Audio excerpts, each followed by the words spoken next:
¿Te imaginas estar bajo la imponente estatua del Cristo Redentor mientras el mundo colapsa a tu alrededor? Río de Janeiro, una ciudad vibrante, se convierte en el epicentro de una guerra global. Explosiones sacuden la ciudad. La estatua de Cristo parece observar con indiferencia mientras el caos devora las calles. Las sombras del conflicto se ciernen sobre los habitantes y algo mucho más oscuro comienza a despertarse bajo sus pies. Si esta historia te ha atrapado, dale like y suscríbete para más relatos que exploran los rincones más sombríos del horror. En un mundo que se desmorona, ¿te atreverías a enfrentar la oscuridad que se oculta en tu ciudad? Bienvenidos a otro lado del tiempo. Hoy les traigo fragmentos de una realidad distante, tal vez de otro tiempo, tal vez de otro universo. Lo que leeré hoy no está claro, pero su misterio será suficiente para atraparnos a todos. Comencemos. Primera lectura de Otro lado del tiempo. País, Brasil. Sitio, Cristo Redentor. El sol se hundía lentamente en el horizonte, derramando una luz anaranjada sobre las favelas que trepaban las colinas de Río de Janeiro. Desde lo alto del Corcovado, el Cristo Redentor se alzaba imponente, como un guardián silencioso que había observado el caos que se desataba bajo sus pies.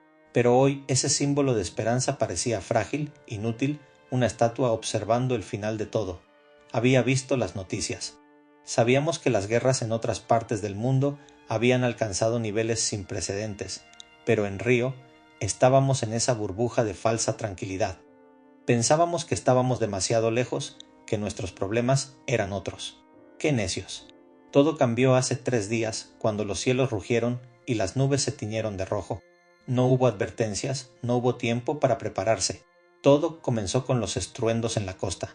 Al principio pensamos que era una tormenta, una de esas que cada año se hacía más feroz. Pero cuando miré hacia el Atlántico, vi los destellos y entendí. No era una tormenta, eran los primeros misiles. La guerra había llegado a Brasil.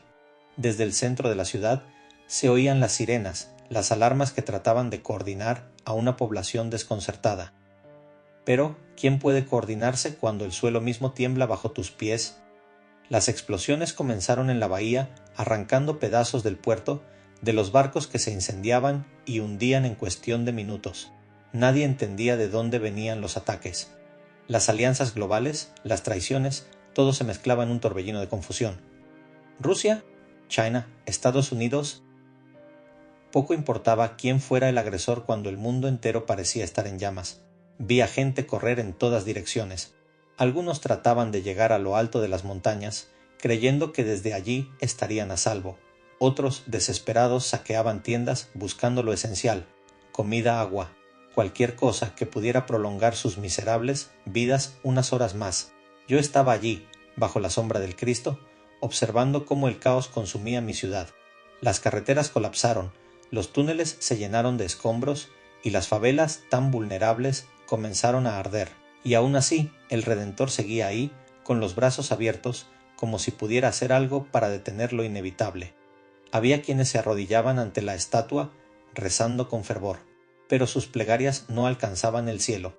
No había respuestas, solo el eco de las explosiones y los gritos desesperados. En algún punto comprendí que no iba a haber salvación para nadie. No esta vez. El tercer día el humo lo cubría todo.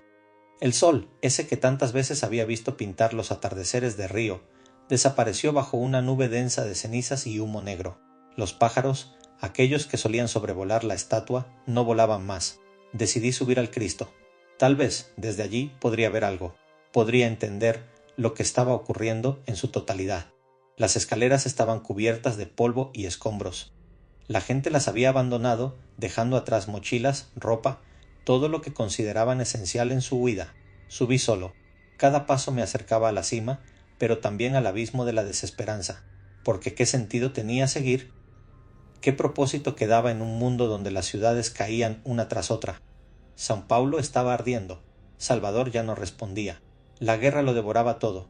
Al llegar al pie del Cristo, lo vi claramente. El rostro, que antes me transmitía una especie de calma divina, ahora parecía vacío. Las grietas comenzaban a aparecer en la piedra, pequeñas al principio, pero cada vez más profundas. El Redentor se estaba desmoronando, como todo lo demás. Un trueno retumbó en la distancia, pero no era el cielo lo que rugía, sino la tierra misma. Las explosiones, los bombardeos, uno tras otro, hacían temblar la montaña. Y entonces sucedió, lo vi caer. El Cristo, ese símbolo de redención, se desmoronó ante mis ojos, fragmentándose en 1000 pedazos que se precipitaron por la ladera del Corcovado, y en ese momento supe que no había marcha atrás. La guerra no solo estaba destruyendo a las naciones, a los gobiernos, a las personas. Estaba destruyendo nuestra propia fe. Si el Cristo podía caer, entonces, ¿qué esperanza nos quedaba? Me quedé allí, en medio de los escombros, con la mirada perdida en el horizonte. Los gritos de la ciudad se apagaban lentamente, como si la misma Río estuviera dando su último aliento, y yo solo observaba cómo la noche se apoderaba del mundo. No sé cuánto tiempo pasó, podrían haber sido horas, tal vez días, pero cuando el último destello se apagó en la lejanía, supe que todo había terminado. La guerra había ganado, y nosotros simplemente habíamos desaparecido, como sombras ante el amanecer. Mientras el polvo se asentaba y el viento comenzaba a arrastrar los restos del Redentor, me quedé con una única pregunta: ¿qué quedará después de nosotros? Porque en ese momento supe que la humanidad ya no era más que un eco en el viento. Hemos llegado al final. ¿Este relato te impactó? Dame un like y suscríbete para más historias como esta. Dime qué lugar de tu ciudad se volvería una pesadilla en tiempos de desesperación, escritos de otro lado del tiempo,